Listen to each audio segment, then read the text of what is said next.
시청자 여러분, 안녕하세요. 저는 올해로 결혼 15년 차 43된 여자입니다. 남편이 있었고 제가 번 돈으로 그 사람 회사를 세워줬습니다. 지금 이 이야기를 꺼내는 건 제 투자금 8억으로 창업한 남편이 그 창업 축하 파티장에서 제 칵테일에 약을 타서 건넸기 때문이에요. 그 잔을 받아들었을 때 15년 결혼 생활이 전부 거짓이었다는 걸 저는 이미 알고 있었거든요. 이야기 시작 전 저희 채널을 구독해 주시면 오늘 하루 큰 행운이 가득하시길 빌겠습니다. 오늘 이야기 시작합니다. 호텔 연회장에 200명이 넘는 사람이 들어차 있었습니다. 샹들리에 불빛 아래로 푸른빛 칵테일 잔이 수십 개 돌고 있었고 단상 위에서 남편이 마이크를 잡고 서 있었어요.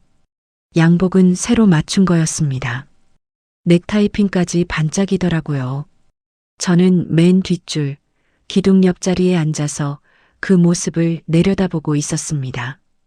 오늘 이 자리에 오기까지 제 아내의 헌신이 있었습니다. 남편이 단상에서 저를 가리켰어요. 하객들이 일제히 고개를 돌렸고 박수가 쏟아졌습니다. 저는 웃었습니다. 입꼬리만 올린 거예요. 그 박수 소리 사이로 3일 전 새벽에 들은 목소리가 겹쳐 들렸거든요. 3일 전이었습니다. 남편 차 블랙박스 영상을 정리하다가 우연히 재생된 음성이었어요. 남편 목소리가 먼저 나왔습니다. 파티 날 바텐더한테 약 넘기면 돼. 내가 잔을 지정해서 아내한테 건넬 테니까. 쓰러지면 병원 옮기는 척하고 위임장 처리하면 끝이야. 그 다음에 여자 목소리가 들렸어요. 그럼 회사는 저희 둘 거죠? 김수연. 남편 회사 김비서 목소리였습니다. 그 새벽 저는 커피잔을 들고 있었는데 손이 떨려서 놓쳤어요. 잔이 바닥에 깨졌고 조각 위로 거실 선반에 세워둔 결혼 사진이 비쳤습니다. 15년 전 웃고 있는 두 사람 얼굴이요. 저는 깨진 잔을 한참 내려다봤습니다. 울지는 않았어요. 눈물이 안 나오더라고요. 대신 손이 멈추질 않았습니다. 다시 파티장입니다. 남편이 단상에서 내려와 하객들과 악수를 나누고 있었고 연회장 한쪽에서 김 비서가 이벤트 진행을 총괄하며 바쁘게 움직이고 있었어요. 이름표에 기획총괄 김수연이라고 적혀 있더군요. 그 여자가 저를 스쳐 지나가면서 말했습니다. 사모님, 오늘 드레스 참 예쁘시다. 눈은 웃지 않았어요. 입만 웃었습니다. 그 눈빛에 숨길 수 없는 게 하나 있었어요. 우월감이요. 자기가 이 자리의 진짜 주인이라는 듯한 눈이었습니다. 저는 고맙다고 대답했습니다. 평소처럼요. 2년 전부터 그랬어요. 제가 회사를 방문하면 그 여자가 막았거든요. 사모님은 경영에 관여하지 않으시는 게 좋을 것 같아요. 남편 스케줄, 법인 카드, 거래처 연락처까지 전부 그 여자가 쥐고 있었고 저는 8억을 넣은 사람인데 내 회사 현관에서 문전박대를 당했습니다. 파티가 시작되기 전 하객 한 분이 남편에게 물었어요. 창업 자금이 꽤 큰 규모인데 어디서 마련하셨어요? 남편이 웃으면서 대답하더군요. 부모님 도움을 좀 받았습니다. 제가 바로 옆에 서 있었어요. 8억이요. 제 월급, 제 저축, 친정 엄마 유산까지 합쳐서 10년 넘게 모은 돈이에요. 그런데 그 사람은 하객들 앞에서 자기 부모님 돈인 것처럼 말했습니다. 저를 한 번도 안 봤어요. 고개도 안 돌렸습니다. 그 순간 가방 안에서 손끝이 USB를 만졌습니다. 블랙박스 음성 파일, 법인 계좌 횡령 내역, 김비서 명의로 빠져나간 3억의 이체 기록. 전부 이 안에 들어 있었어요. 저는 가방 지퍼를 다시 잠그며 생각했습니다. 오늘 밤 이 파티가 누구의 파티로 끝나는지 보자. 저녁 9시쯤이었어요. 남편이 바텐더에게 뭔가 귓속말을 하더니 특정 잔 하나를 직접 건네받아 들고 제 쪽으로 걸어왔습니다. 하객들 앞에서였어요. 사람들이 보는 데서 무릎까지 꿇더라고요. 여보, 당신을 위해 특별히 준비한 거야. 잔을 내밀면서 웃었습니다. 능글맞게요. 15년간 그 웃음을 봐왔습니다.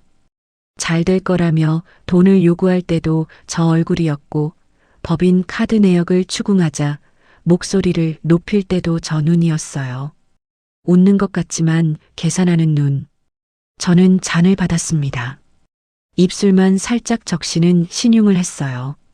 마시지는 않았습니다. 그때 남편의 어깨 너머로 화장실 쪽을 향하는 김비서의 뒷모습이 보였어요. 남편 핸드폰이 울렸습니다. 거래처 투자자 전화였어요. 이런 자리에서 그 전화를 안 받을 수는 없죠. 금방 올게. 남편이 자리를 비운 30초. 저한테는 충분했습니다. 김비서가 돌아오는 길에 제가 불러 세웠어요. 수고 많았어요, 김비서. 잠깐 쉬면서 이거 한잔해요. 대표님이 따로 만든 거라는데. 김비서는 의심할 이유가 없었습니다. 바텐더 구역에 같은 푸른빛 칵테일이 수십 잔 돌고 있었으니까요. 이 잔이 남편이 지정한 특정 잔이라는 걸 알 길이 없었어요. 아, 감사합니다, 사모님. 그 여자는 웃으면서 받아들더니 크게 한 모금 들이켰습니다. 2분 뒤 남편이 돌아왔어요. 제 빈손을 봤습니다. 회심의 미소가 번지더군요. 다 마신 줄 안 거예요. 칵테일 어때? 정말 죽이지? 저는 말했습니다. 태연하게요. 김비서가 너무 지쳐 보여서 잠깐 쉬면서 마시라고 줬어요. 그 사람 얼굴이요. 평생 잊을 수가 없어요. 백지장처럼 하얘졌습니다. 입술이 파르르 떨렸고 목에서 비명 같은 소리가 나왔어요. 뭐라고? 15년 동안 한 번도 본 적 없는 얼굴이었습니다. 저는 그제야 속으로 생각했어요. 이제야 내 진짜 얼굴이구나. 남편이 소리를 질렀습니다. 하객들이 고개를 돌릴 만큼 큰 목소리로요. 수연이 어디 갔어? 비서를 이름으로 부르는 남편. 200명이 듣고 있었습니다. 아무도 그 비명이 무슨 뜻인지 몰랐지만 저는 알았어요. 남편은 개거품을 물듯 얼굴을 일그러뜨리며 연회장 밖 복도를 향해 미친 듯이 달려갔습니다. 저는 천천히 뒤를 따라갔어요. 복도 라운지 소파에서 김비서가 휘청이며 쓰러지고 있었습니다. 약 기운이 올라온 거예요. 남편이 달려가 그 여자를 끌어안았습니다. 수연아. 그 장면을 저와 소란에 이끌려 따라 나온 대여섯 명의 하객이 동시에 봤습니다. 그중 한 명이 핸드폰을 들어 촬영을 시작했어요. 저는 복도에 서서 그 광경을 지켜봤습니다. 떨리지 않았어요. 이상하게 그 순간만큼은 아무것도 느껴지지 않더라고요. 다만 한 가지, 이건 확실했습니다. 파티는 이제부터 시작이었어요. 결혼 첫 해, 남편은 대기업 면접에 3번 떨어졌습니다. 돌아올 때마다 넥타이를 풀어 던지면서 같은 말을 했어요. 나 같은 사람은 사업을 해야 돼. 남 밑에서 일할 그릇이 아니라고. 저는 그 말을 믿었습니다. 아니, 믿고 싶었던 건지도 몰라요. 신혼이었으니까요. 그 사람이 크게 될 거라고 지금만 버티면 된다고 생각했습니다. 그때 친정 엄마가 위암 판정을 받으셨어요. 항암 치료비가 필요했고 저는 낮에는 회사를 다니고 밤에는 새벽 배송 물류센터에서 야간 근무를 했습니다. 컨베이어 벨트 앞에 서서 상자를 분류하는데 손이 갈라져서 장갑에 피가 배더라고요. 그래도 멈출 수가 없었어요. 엄마 병원비, 생활비, 종잣돈. 전부 제 손에서 나가야 했으니까요. 남편은 그 사이에도 사업 아이템을 찾는다며 돌아다녔습니다. 새벽에 제가 물류센터에서 돌아오면 거실에서 노트북을 펴놓고 자고 있었어요. 화면에는 창업 커뮤니티 게시판이 띄워져 있었고요. 엄마가 돌아가셨습니다. 투병 2년 만이었어요. 마지막에 제 손을 잡으시면서 하신 말씀이 너 잘 먹고 다니냐? 그것만 말해줘라 였습니다. 그 말이 유언이 됐어요. 엄마가 남긴 건 3억이었습니다. 평생 새벽 배송 일하시면서 모은 돈이요. 보험금하고 퇴직금 합쳐서 딱 그만큼이었어요. 장례식장에서 돌아오는 차 안이었습니다. 저는 검은 상복을 입은 채 조수석에 앉아 있었고 눈이 부어서 앞이 잘 안 보였어요. 남편이 운전하면서 말했습니다. 여보, 장모님이 남긴 돈 있잖아. 저는 창밖을 보고 있었어요. 빗방울이 유리를 타고 흘러내리고 있었습니다. 그 돈이면 사업 시작할 수 있어. 이체 좀 해줘. 장례식장에서 돌아오는 차 안에서요. 엄마 영정 사진이 뒷좌석에 있었습니다. 저는 아무 말도 못했어요. 입을 열면 울음이 나올 것 같았거든요. 지금 아니면 타이밍 놓쳐. 진짜 이번엔 돼. 남편은 신호등에 멈춰서서 제 쪽을 봤습니다. 장모님도 살아계셨으면 응원하셨을 거야. 딸 남편이 사업 성공하는 거 싫어하실 리가 없잖아. 엄마를 들먹이더라고요. 관 뚜껑도 안 식었는데 49제도 지나기 전이었습니다. 어느 날 퇴근하고 돌아오니 식탁 위에 사업계획서가 펼쳐져 있었어요. 커피까지 내려놓고 기다리고 있더군요. 앉아봐. 이거 같이 보자. 저는 아직 상중이었습니다. 엄마 사진 앞에 매일 물 한 잔 올려놓고 출근했거든요. 여보, 나 아직 말끝을 흐렸더니 남편이 표정을 바꿨어요. 그 돈 은행에만 넣어두면 그게 불효야. 장모님이 고생해서 모은 건데 불려야 효도지. 효도를 무기로 쓰더라고요. 돌아가신 엄마의 이름으로 저를 압박한 겁니다. 저는 그날 밤 사업계획서를 안고 엄마 사진 앞에 앉아 있었어요. 한참을 앉아 있다가 이체를 했습니다. 3억 전부요. 지금 생각하면 그때 제가 지켜야 했어요. 엄마가 새벽마다 상자를 나르면서 모은 돈인데 그걸 남편 통장에 넣은 게 아직도 저한테는 가장 큰 죄입니다. 그 뒤로 10년이요. 남편은 3번 사업에 실패했습니다. 한 번 실패할 때마다 제 통장에서 돈이 빠졌어요. 첫 번째는 음식점이었습니다. 6개월 만에 문 닫았어요. 제 적금 깬 거였습니다. 다음엔 된다. 이번에 배운 게 있어. 두 번째는 온라인 쇼핑몰이었어요. 재고가 쌓여서 창고비만 날렸습니다. 아이템이 문제였어. 다음엔 확실해. 세 번째는 프랜차이즈 가맹이었는데 본사가 먹튀했습니다. 그때 남편이 들고 온 게 네 번째 아이템, IT 스타트업이었어요. 이번엔 진짜야. 정부 지원 사업 있어. 선정만 되면 돼. 저는 매번 거절하지 못했습니다. 이미 들어간 돈이 아까웠고 이번에는 정말 되지 않을까 하는 미련을 버리지 못한 거예요. 결국 엄마 유산 3억에 제 월급과 저축을 합쳐 도합 8억을 쏟아부었습니다. 네 번째 사업이 됐어요.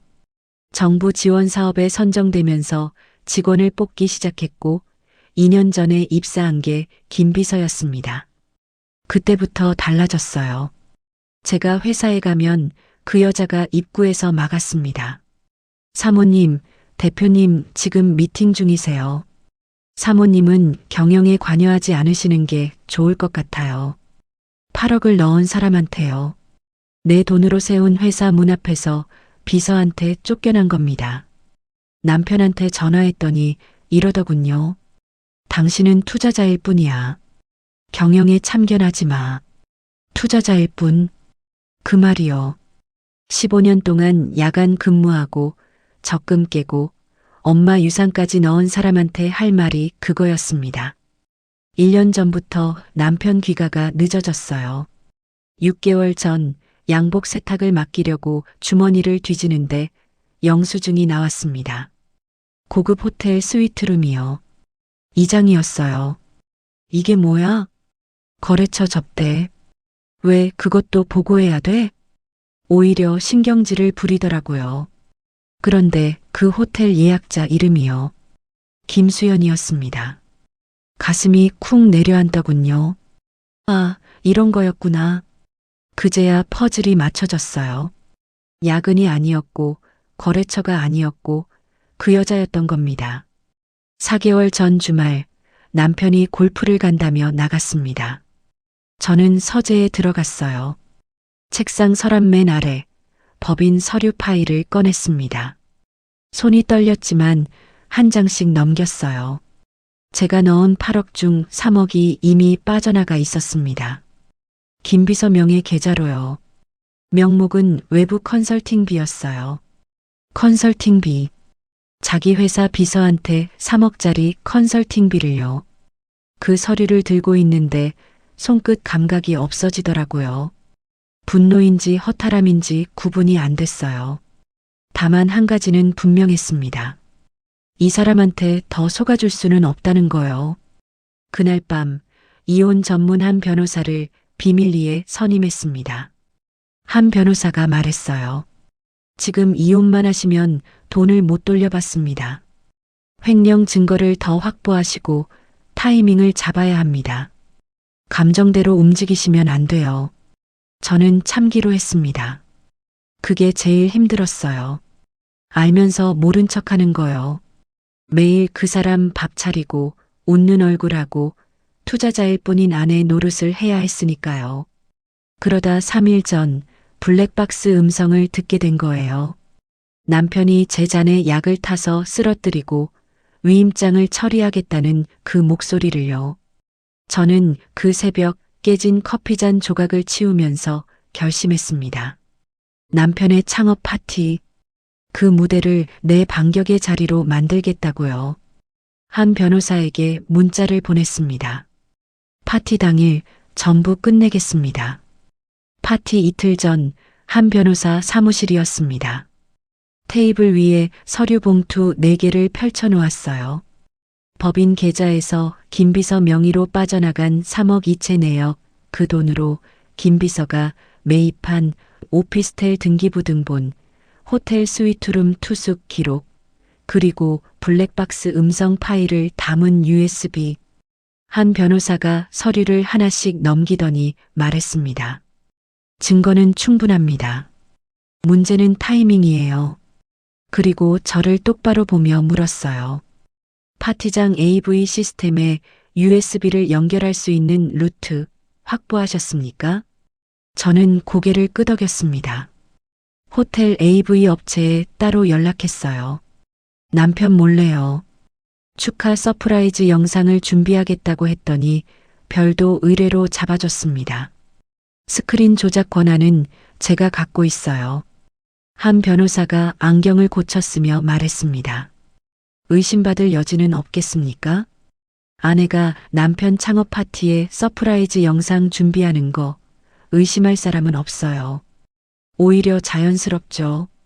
좋습니다. 파티 당일 제가 로비에서 대기하겠습니다.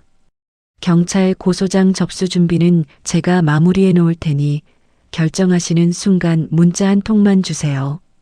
저는 서류 봉투를 다시 가방에 넣으면서 손을 봤어요. 떨리지 않더라고요. 3일 전 새벽 블랙박스 음성을 들었을 때는 커피잔도 놓쳤는데 이상하게 결심하고 나니까 손이 고요했습니다. 파티 전날 밤이었어요. 남편이 안방 거울 앞에서 새 양복을 맞춰 입고 있었습니다. 어깨를 돌려보고 소매 단추를 만지작거리면서 혼잣말을 하더군요. 내일이면 진짜 대표다. 저는 옆에서 남편 셔츠에 다리미를 대고 있었어요. 뜨거운 증기가 올라오는 걸 보면서 생각했습니다. 이 양복도 내 돈이고 저 넥타이핀도 내 돈이고 내일 파티장 호텔 대관료도 내 돈이라고요. 그때 남편 핸드폰이 울렸습니다. 화면이 위로 향해 있었어요. 김수연 내일 약은 바텐더한테 전달해 두겠습니다. 저는 다리미를 움직이는 손을 멈추지 않았어요. 고개도 돌리지 않았습니다. 블랙박스 음성으로 이미 확인한 계획이 변경 없이 진행되고 있다는 것만 재확인하면 됐으니까요. 남편이 핸드폰을 집어들더니 화면을 껐습니다. 여보, 내일 드레스 뭐 입을 거야? 하객들 앞에서 좀 신경 써. 저는 웃었어요. 당신이 좋아하는 파란색 입을게. 남편이 만족한 듯 고개를 끄덕이고 욕실로 들어갔습니다. 샤워기 소리가 들렸어요. 저는 다리미를 내려놓고 다림질 끝난 셔츠를 옷걸이에 걸었습니다. 마지막으로 다려주는 셔츠라는 생각이 들었는데 아무 감정이 없더라고요. 미움도 슬픔도 아까움도요.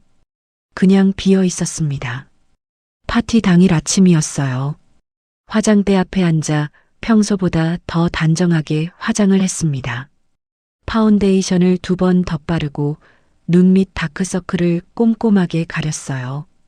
3일째 잠을 제대로 못 잔 얼굴을 200명 앞에 보일 수는 없었으니까요. 서랍 깊숙이 넣어둔 결혼 반지를 꺼냈습니다. 한동안 안 끼고 다녔거든요. 손가락에 끼우면서 조용히 중얼거렸어요. 오늘이 이 반지 끼는 마지막 날이다. 거울 속에서 제 눈을 봤습니다. 울지 않았어요. 울 일은 이미 다 지났으니까요.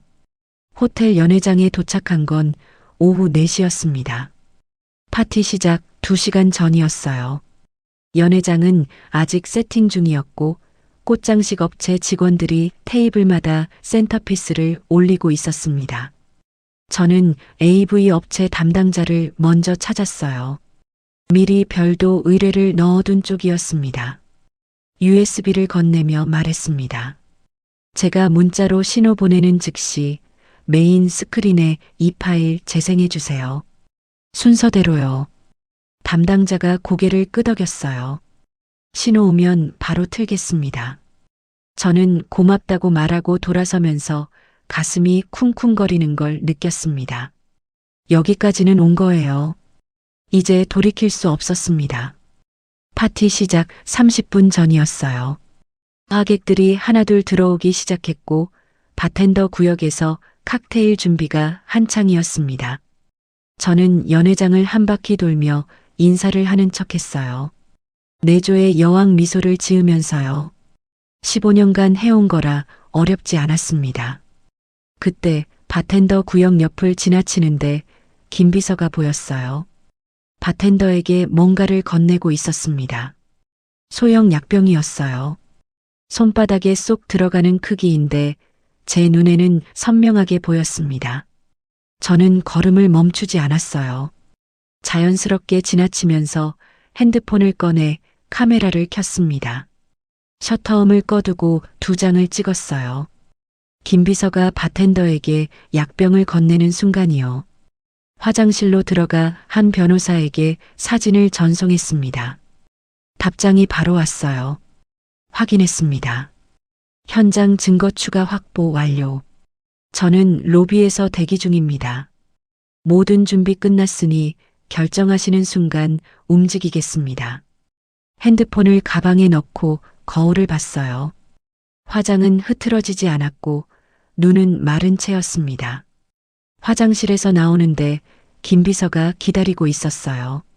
우연인지 일부러인지 저를 보며 다가왔습니다. 사모님, 대표님이 직접 특별 칵테일 만드셨대요. 건강에 좋은 재료 넣었다고 하시던데 드실 거죠? 웃으면서 말하는데 떠보는 거였어요. 제가 뭔가 눈치챘는지 확인하려는 눈빛이었습니다. 저는 고개를 살짝 기울이며 대답했습니다. 남편이 준비한 거면 당연히 마셔야지. 그 사람이 나한테 뭘 해주는 일이 없는데 칵테일이라도 받아야죠. 웃었어요. 순진하고 바보 같은 아내 웃음을요. 김 비서가 안심한 듯 입꼬리를 올렸습니다. 역시 사모님은 마음이 넓으시다. 그 여자가 돌아서는 뒷모습을 보면서 생각했어요. 내가 넓은 게 아니라 네가 좁은 거야. 시아가 저녁 7시 하객 200명이 자리를 채웠습니다. 샹들리에 불빛, 재즈밴드 연주, 푸른빛 칵테일이 돌아가는 화려한 연회장. 남편이 단상으로 올라가 마이크를 잡았어요. 그 사람이 제일 좋아하는 순간이었을 겁니다. 사람들의 시선을 한 몸에 받는 거요. 저는 맨 뒷줄에 앉아 가방 속 핸드폰을 확인했습니다. 한 변호사 문자, AV 담당자 연락처, 증거사진 전송 완료. 전부 준비돼 있었어요. 남편이 단상에서 환하게 웃으며 인사를 시작했습니다. 저는 칵테일 잔을 내려다봤어요. 푸른빛이 조명 아래서 영롱하게 흔들리고 있었습니다. 참아온 모든 것의 값을 치르게 할 시간이 오고 있었어요. 복도에서 남편이 김비서를 끌어안고 있었습니다. 수연아, 수연아, 눈 떠봐. 소파에 쓰러진 김비서의 고개가 축 늘어져 있었고 남편은 경련하듯 그 여자의 어깨를 흔들고 있었어요. 양복 가슴팍에 김비서의 립스틱이 묻어번졌습니다. 소란을 듣고 복도로 나온 하객이 5, 6명이었어요. 남편 대학 동기 한 명이 핸드폰을 높이 들며 말했습니다. 야, 저 여자 비서 아니냐? 남편이 그제야 고개를 돌렸어요. 복도에 서 있는 사람들을 봤습니다. 그리고 저를 봤어요. 제가 서 있는 걸 그때 처음 인식한 거예요. 남편의 눈이 흔들렸습니다. 공포, 분노, 그리고 자기가 뭘 저질렀는지 뒤늦게 깨닫는 사람의 얼굴이었어요. 저는 한 발 물러서며 핸드폰을 꺼냈습니다. 문자 2통을 보냈어요. 한 변호사에게 지금, AV 담당자에게 재생, 누군가 119에 신고를 했습니다. 구급대원이 도착하기까지 7분이 걸렸어요.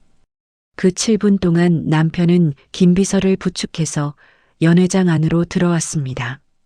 왜 그랬는지 모르겠어요. 밖에 있으면 될 걸 사람들 앞으로 데리고 온 거예요. 패닉에 빠져서 판단이 안 됐던 거겠죠. 남편의 양복에는 김비서의 립스틱 자국과 눈물이 범벅이 되어 있었고 200명 하객이 그 모습을 봤습니다. 아무도 말은 안 했지만 다들 알았어요. 두 사람이 어떤 사이인지. 그 순간이었습니다. 메인 스크린이 꺼졌다가 다시 켜졌어요. 스피커에서 남편 목소리가 흘러나왔습니다. 파티 날 바텐더한테 약 넘기면 돼. 내가 잔을 지정해서 아내한테 건넬 테니까. 연회장이 조용해졌어요. 숟가락 떨어지는 소리도 들릴 만큼요.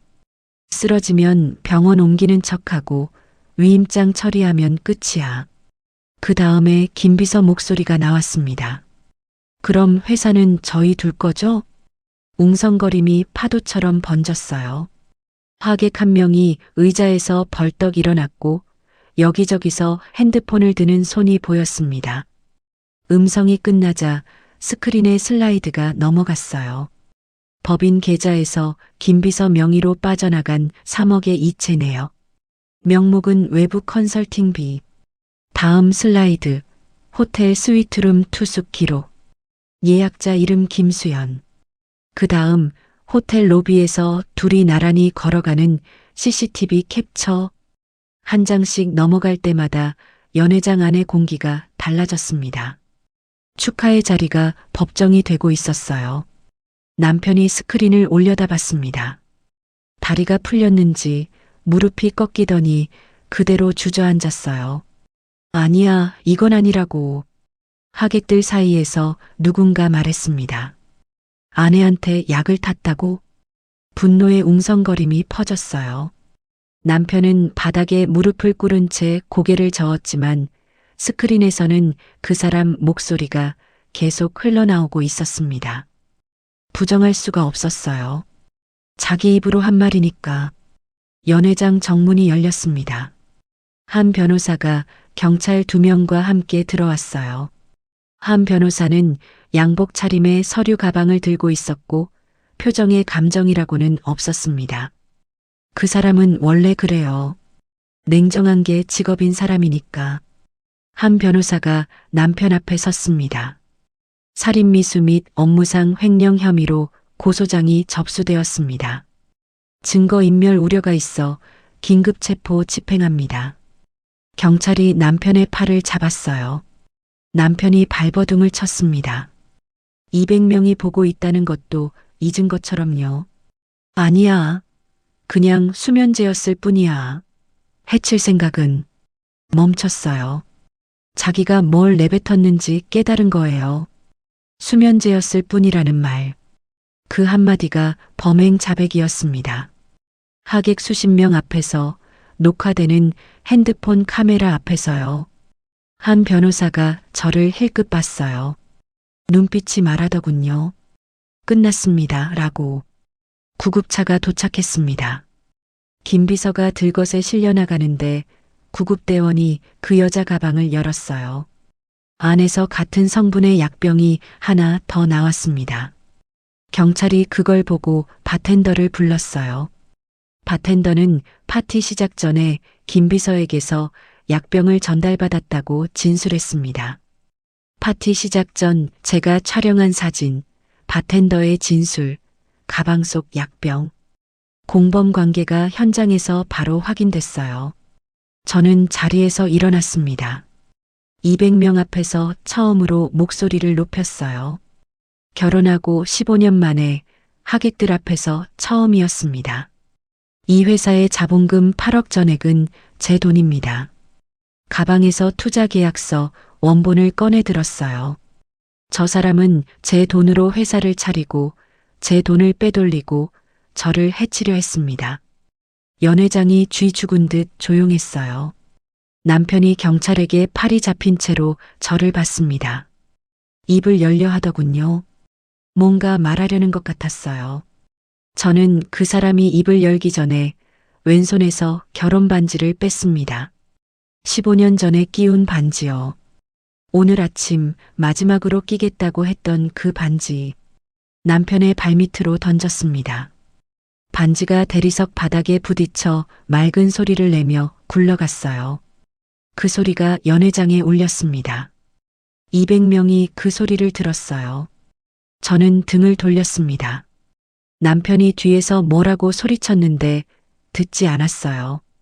들을 필요가 없었거든요. 그 사람 목소리에 귀 기울이는 건 오늘로 끝이니까요. 연회장을 나서며 제 구두 소리만 복도에 울렸습니다.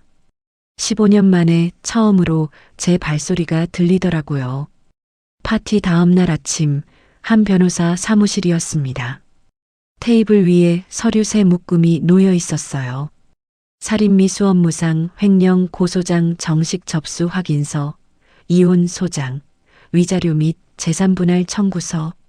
한 변호사가 서류에 하나씩 형광펜으로 표시하며 말했습니다. 고소장은 어제 접수 완료됐고 이혼 소장과 위자료 청구서는 오늘 오전에 법원에 제출합니다. 가압류 신청도 동시에 넣겠습니다. 저는 고개를 끄덕이면서 서류를 들여다봤어요. 손이 떨릴 줄 알았는데 안 떨리더라고요. 어젯밤 연회장에서 반지를 던졌을 때 이미 떨림은 끝난 것 같았습니다. 남편 측에서 반격 나올 수 있습니다. 대비하고 계셔야 해요. 한 변호사가 안경 너머로 저를 봤어요. 어떤 반격이요? 그건 나와봐야 알겠지만 마음 단단히 드세요. 경찰 조사가 시작됐습니다. 남편은 처음에 이렇게 나왔어요. 장난이었습니다. 해칠 생각은 없었어요. 장난이래요. 아내 잔에 약을 타서 쓰러뜨리고 위임장을 처리하겠다는 게 장난이라고요. 그런데 블랙박스 음성에 쓰러뜨리고 위임장 처리하면 끝이라는 말이 그대로 녹음돼 있었고 바텐더가 약병을 전달받았다고 진술했고 국과수 약물 감정 결과 투여량이 체중 대비 위험 수치에 근접했다는 보고서가 나왔습니다. 장난으로 넘어갈 수 있는 게 아무것도 없었어요. 김 비서는 병원에서 회복한 뒤 참고인 조사를 받으면서 이러더군요. 저도 피해자예요. 대표님한테 이용당한 거예요. 가방에서 나온 약병 바텐더에게 약을 전달하는 CCTV, 남편과 주고받은 메시지 내역. 전부 공범 증거였습니다. 피해자라는 말이 통할 리가 없었죠. 남편의 구속영장이 발부됐어요. 한 변호사는 바로 법원에 가압류 신청을 넣었습니다. 남편과 김비서 명의 자산 전체를요. 남은 돈을 빼돌리지 못하게 선제적으로 묶어버린 겁니다. 동시에 투자금 8억 반환 청구 본안 소송도 제기했고요. 구치소에서 면회 요청이 왔습니다. 접견 신청서에 남편 이름이 적혀 있었어요. 저는 그 종이를 내려다보다가 접었습니다. 까지 않았어요. 한 변호사를 통해 조건만 보냈습니다. 위자료 5억, 투자금 8억 전액 반환, 법인 지분 전량 양도. 이 세 가지에 서명하면 형사 합의를 고려하겠다고요. 남편 측 답변은 일주일 뒤에 왔는데 합의가 아니었습니다. 한 변호사에게서 전화가 왔어요. 남편 측 변호사가 맞고소를 들고 나왔습니다. 심장이 한번 크게 뛰었습니다. 무슨 맞고소요? 파티에서 약이 든 칵테일을 알면서 제3자에게 건넨 행위, 상해, 방조에 해당한다는 겁니다. 전화기를 쥔 손에 힘이 들어갔어요. 그 순간 흔들렸습니다. 솔직히 말하면요. 내가 그 잔을 김비서에게 준 건 사실이니까요. 약이 들어있다는 걸 알면서요. 변호사님, 이거 제가 불리한 건가요? 한 변호사 목소리는 평소처럼 차분했습니다. 불리하지 않습니다. 선생님이 의심을 하셨던 건 사실이지만 그 잔에 실제로 약물이 들어있는지를 현장에서 객관적으로 확인하신 건 아닙니다. 약물 검사를 하신 것도 아니고 성분을 확인하신 것도 아니에요. 의심만으로는 상해, 방조의 고의를 입증할 수 없습니다. 잠깐 멈추더니 덧붙였습니다. 더 중요한 건 선생님이 경찰 신고 대신 증거 확보를 선택한 판단은 피해자로서의 합리적 행위로 해석됩니다. 맞고소는 법리적으로 약해요. 위협용입니다. 저는 숨을 내쉬었어요. 한 변호사가 말했습니다. 흔들리지 마세요. 흔들리면 저쪽이 이기는 겁니다. 맞고소 위협은 2주 만에 철회됐습니다. 한 변호사가 법리로 하나씩 깨버린 거예요. 그 사이 연락이 쏟아졌습니다. 남편 친구들, 친척들, 심지어 남편 어머니까지요. 가정을 생각해서 한 번만 봐줘라. 부부 사이에 무슨 일이 없겠니? 큰일을 이렇게 키우면 어떡하냐? 체면도 있는데 합의 좀 해. 전화가 올 때마다 같은 말이었어요. 가정, 체면 한 번만. 저는 모든 연락에 같은 대답을 했습니다. 그 사람이 가정을 생각했으면 아내 잔에 약을 타지 않았을 겁니다. 그 한 문장 뒤에 전화를 끊었어요. 더 설명할 필요가 없었습니다. 김비서 측에서도 합의 요청이 왔어요. 변호사를 통해서요. 김수연 씨도 남편에게 이용당한 피해자입니다. 선처를 부탁드립니다. 한 변호사가 코웃음을 치더군요. 제가 처음 본 감정 표현이었어요. 피해자가 3억을 컨설팅비 명목으로 받아서 오피스텔을 사나요? 김비서 명의 부동산 등기부등본과 이체 내역을 김비서 측 변호사 앞에 펼쳤습니다. 공모 횡령의 공범입니다. 별도 민사소송 제기하겠습니다. 김비서 측 변호사 얼굴이 굳더라고요. 더 이상 합의 이야기는 나오지 않았습니다. 법원에서 중간 결정이 나왔어요. 남편 소유 지분 전량에 대한 가압류가 인용됐고 재투자금에 대한 우선 변제권이 인정됐습니다. 한 변호사가 전화로 알려줬을 때 저는 엄마 사진 앞에 앉아 있었어요. 됐습니다. 지분이 묶였어요. 그 말을 듣고 엄마 사진을 봤습니다. 새벽 배송 일하시던 엄마. 항암하면서도 제 걱정만 하시던 엄마. 그 엄마가 남긴 돈을 지켜내고 있다는 게 그때 처음 실감이 났어요. 이혼 조정 기일이었습니다. 남편이 수혜 차림으로 법정에 나왔어요. 양복이 아니었습니다. 파티 때 새로 맞춘 그 양복이 아니라 회색 수의였어요. 얼굴이 많이 빠져 있었고 눈밑이 꺼져 있었습니다. 저와 눈이 마주쳤어요. 남편이 고개를 숙였습니다. 처음이었어요. 그 사람이 제 앞에서 고개를 숙인 게요. 다 인정합니다. 제가 잘못했습니다.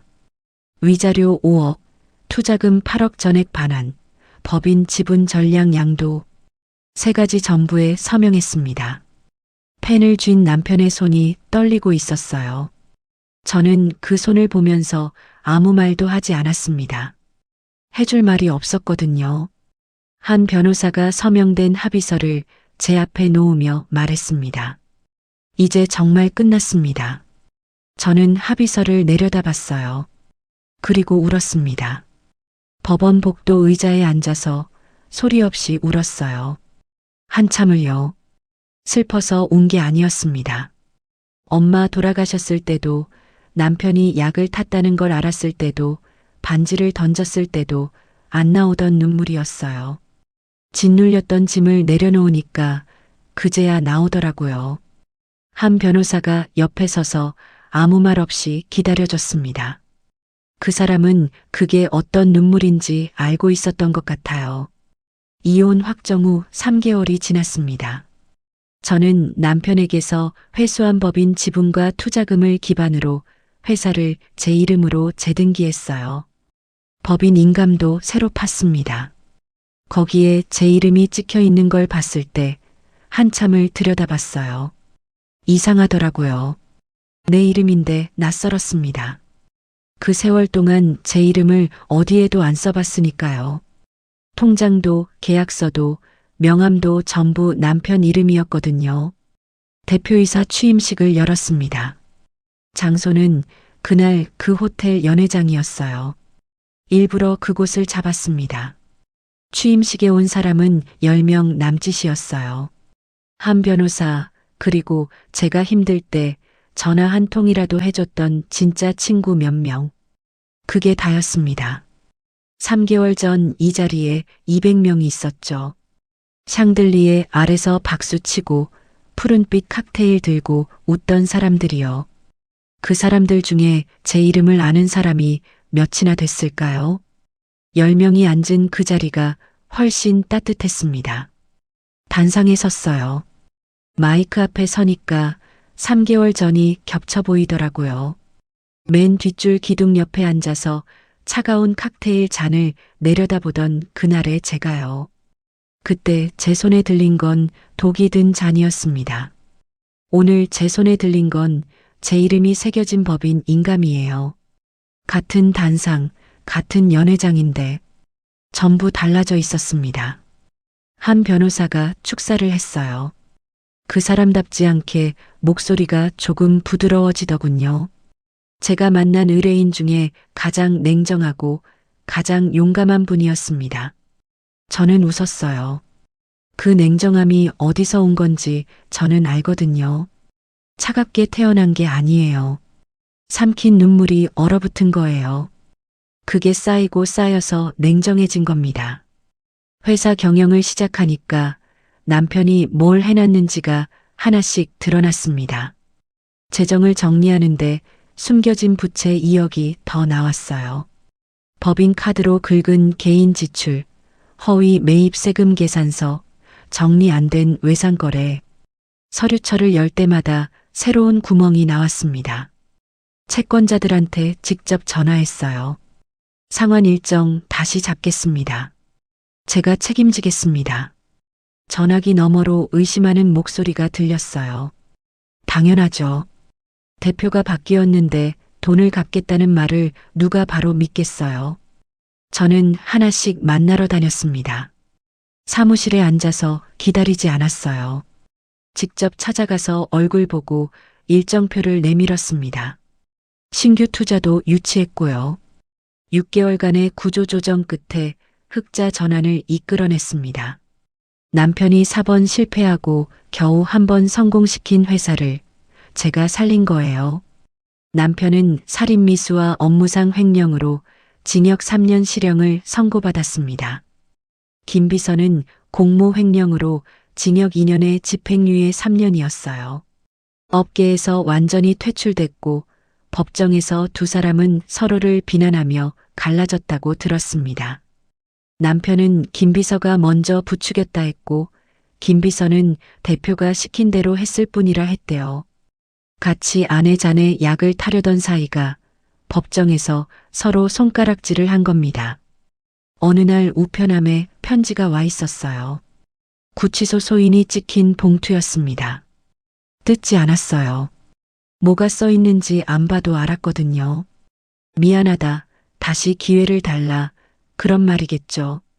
파쇄기에 넣었습니다. 봉투째로요. 기계가 종이를 삼키는 소리를 들으면서 확인했어요. 제 마음이 1mm도 흔들리지 않는다는 걸요. 회사 1주년 기념일이었습니다. 매출 30억 달성 성과 보고서를 책상 위에 올려놓고 저는 창밖을 봤어요. 해가 지고 있었습니다. 사무실 유리창에 노을빛이 번지는데 문득 엄마 생각이 나더라고요. 새벽 배송 물류센터에서 상자 나르시던 엄마. 항암하면서도 너 잘 먹고 다니냐고 물으시던 엄마. 그 엄마가 남긴 돈이요. 남편한테 빼앗긴 줄 알았습니다. 장례식장에서 돌아오는 차 안에서 넘겨준 그 순간부터 엄마한테 죄를 지었다고 생각했어요. 그런데 결국 그 돈이 저를 살렸더라고요. 회사의 시작이 그 돈이었고 회사를 되찾은 것도 그 돈에 대한 권리가 있었기 때문이고 지금 이 책상에 앉아 있는 것도 그 돈이 만들어준 자리예요. 엄마가 지켜준 거라는 생각이 들었습니다. 살아계셨으면 뭐라고 하셨을까요? 아마 또 같은 말씀하셨을 거예요. 너 잘 먹고 다니냐? 그것만 말해줘라. 잘 먹고 다녀요, 엄마. 빈 사무실에서 혼자 말했습니다. 창밖 노을이 흐려지는 걸 보면서요. 퇴근길 사무실 문을 잠갔어요. 문에 달린 명패를 봤습니다. 대표이사, 그리고 제 이름. 더 이상 누군가의 아내도 아니고 누군가의 투자자도 아닌 온전한 제 이름이 거기 있었습니다. 호텔 1층 라운지에 들렀어요. 같은 호텔이었습니다. 바텐더에게 칵테일 하나를 주문했어요. 푸른빛 칵테일이요.